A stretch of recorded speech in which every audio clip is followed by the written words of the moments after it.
రైతులు మత్స్యకారుల అభివృద్ధే ప్రభుత్వ లక్ష్యమని భూపాలపల్లి ఎమ్మెల్యే గండ్ర సత్యనారాయణరావు అన్నారు. శుక్రవారం రోజున భూపాలపల్లి నియోజకవర్గంలోని చిట్యాల మండలం చల్లగరిగ గ్రామంలో ప్రజాపాలన ప్రగతి ప్రణాళిక కార్యక్రమంలో భాగంగా పశుసంవర్ధక శాఖ, మత్స్యశాఖ మరియు నీటిపారుదల శాఖ ఆధ్వర్యంలో జరిగిన పశుసంవర్ధక చికిత్స మరియు అవగాహన శిబిరం, రైతు వారోత్సవం, రైతు వారం, నీటిపారుదల శాఖ కార్యక్రమంలో ముఖ్య అతిథిగా ఎమ్మెల్యే జిఎస్ఆర్ పాల్గొని ప్రారంభించారు.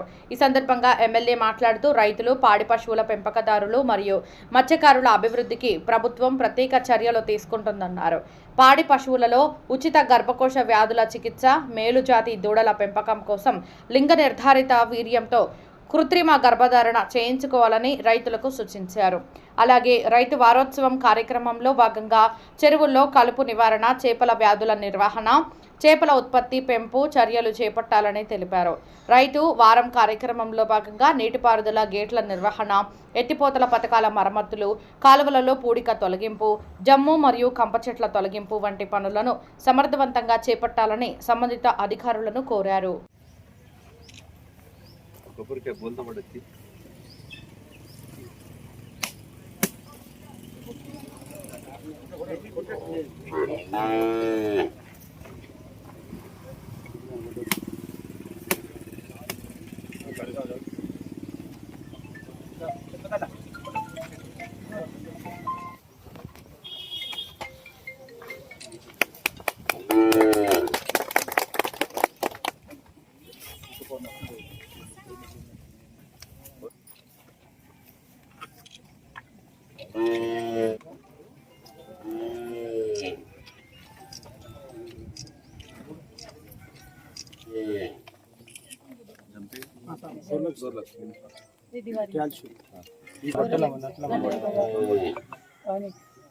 తొంభై 99 రోజుల ప్రణాళికలో భాగంగా ప్రజాపాలన ప్రగతి ప్రణాళికలో భాగంగా ఈరోజు చల్లగరిగే కోటంచలో మండలానికి ఒక గ్రామం చొప్పున అన్ని గ్రామాలు కూడా ఈ యొక్క వెటర్నరీ డిపార్ట్మెంట్ ద్వారా, అదేవిధంగా ఇరిగేషన్ డిపార్ట్మెంటు, మత్స్యశాఖ సొసైటీలు ఉన్న కాడ జాయింట్గా ఈరోజు ఈ యొక్క పశువులకు సంబంధించినటువంటి పశుగ్రాసం కొరకు 70% సబ్సిడీతో విత్తనాలు ఇవ్వడం కానీ, గొర్రెల షీప్ యూనిట్స్కు, అదేవిధంగా ఇంకా పశువులకు కూడా నట్టలు, అదేవిధంగా ఇతర మందులను కూడా ప్రభుత్వము సప్లై చేయడం కానీ, ఈరోజు పశువులకు వరకు ఉపయోగపడేటువంటి మరి ఇంజెక్షన్స్ ఏదైతే ఇప్పుడు ఉన్నటువంటి గేదెలు, చిన్న లేగలు కూడా ఉన్నాయో అవన్నీ కూడా ఇంజెక్షన్ ద్వారా వచ్చినటువంటి యొక్క పిల్లలను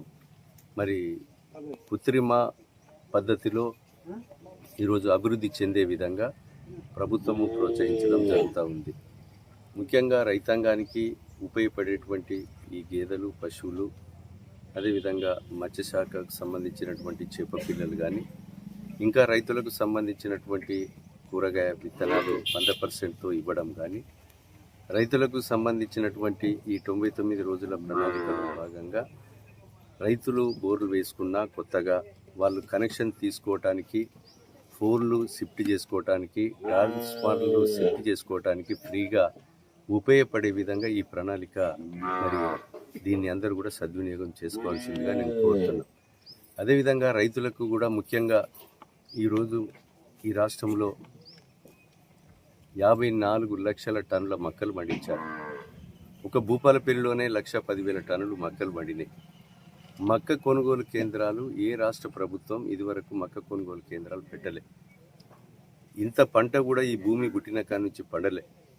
40 క్వింటాలు, 30 నుంచి 40 క్వింటాలు మక్కలు పండినాయి. ఈరోజు మక్కలు గోడాములు వేసుకోవటానికి కూడా గోడాములు లేవు, ట్రాన్స్పోర్ట్ వెహికల్స్ లేవు, బార్దాన్ కూడా అందడం లేదు. కనుక దాన్ని దృష్టిలో పెట్టుకొని రైతాంగానికి నష్టం జరగకూడదనేటువంటి ఆలోచనతో ఈరోజు పత్తి మిల్లులను, ప్రైవేట్ గోడామ్స్, జిల్లా పరిషత్ స్కూల్స్లో ఉన్నటువంటి అవకాశాలను కూడా రైతులు ఉపయోగించుకునే విధంగా చేయడం జరిగింది. ఇక్కడ చల్లగరిగిలో కూడా మనం మక్క కొనుగోలు కేంద్రం పెట్టాం. మీరు ఈరోజు మక్క కొనుగోలు కేంద్రం పెట్టినప్పుడు ఇక్కడ ట్యాబ్లో ఎంట్రీ చేసి మీరు ట్రాక్టర్లో బార్దాన్ని మీరే తెచ్చుకొని కాంటా పెట్టుకొని అదే ట్రాక్టర్లో మీరు గోడం వరకు వేసుకొని పొయ్యి డంపింగ్ చేసి రావాలి. మీకు బార్దాన్ కిరాయి, ట్రాన్స్పోర్ట్ కిరాయి, అదేవిధంగా 2400 క్వింటాల చొప్పున మీకు ఇవ్వడం జరుగుతుంది. బార్దాన్ అదనంగా అదేవిధంగా ట్రాన్స్పోర్ట్ కిరాయి కూడా ఇవ్వడం జరుగుతుంది. దీన్ని సద్వినియోగం చేసుకోవాలి. దళారులు చేప పిల్లలు పోసే కాడ 7 లక్షల బదులు 1 లక్ష పోయడం, దొబ్బి తినడం. మరి మక్క కొనుగోలు కేంద్రాలు కానీ వడ్ల కొనుగోలు కేంద్రాలు కానీ 40 కిలోల 650 గ్రాములు మరి వడ్లు పెట్టుకోవాలి. మక్కలైతే 50 కిలోల 650 గ్రాములు పెట్టాలి. ఏదైతే కొనుగోలు కేంద్రాల దగ్గర దోపిడీ జరిగినా, దిగుమతి దగ్గర దోపిడీ జరిగినా, మిల్లర్ల దగ్గర దోపిడీ జరిగినా ఈ ప్రభుత్వం కఠినమైన చర్యలు తీసుకుంటుంది. దళారీ వ్యవస్థను ప్రోత్సహించద్దు.